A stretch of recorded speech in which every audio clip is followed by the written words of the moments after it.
प्रिय दर्शक वृंद आपण मैंने देखुंटे प्रतिध्वनि ओडिशा। गतकाली संध्यार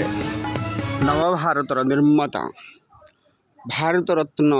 स्वर्गत राजीव गांधी श्राद्ध दिवस पालन कर अवसर में तालचेर प्रेस क्लब ठारे राजीव गांधी फाउंडेशन पक्षर सौम्य संजीव मिश्र अध्यक्षतार एक बैठक अनुष्ठित होता। यही बैठक में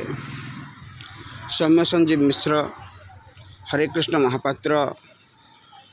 संग्राम केशरी कुंवर,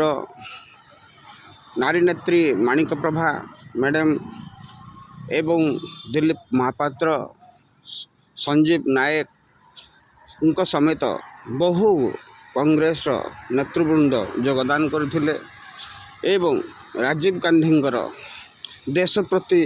अवदान आ बलिदान उपरे हरिकृष्ण महापात्र, संग्राम केशरी कुंवर, माणिक प्रभा आलोकपात करथिले, तांको जीवन विषय आलोचना करथिले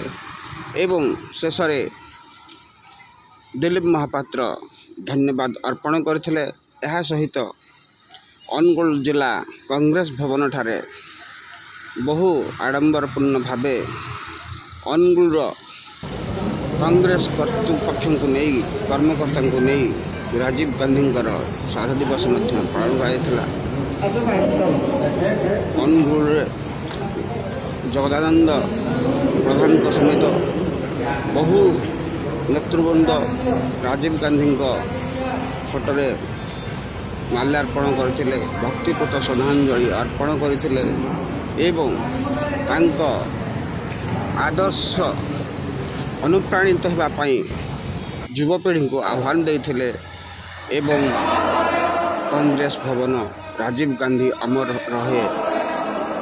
शब्द गुंजरण सृष्टि होता। आपण मानक अनुरोध आपण माने आम चैनल रे नुआ होई देखुथिले आम चैनल को लाइक और सब्सक्राइब करंतु।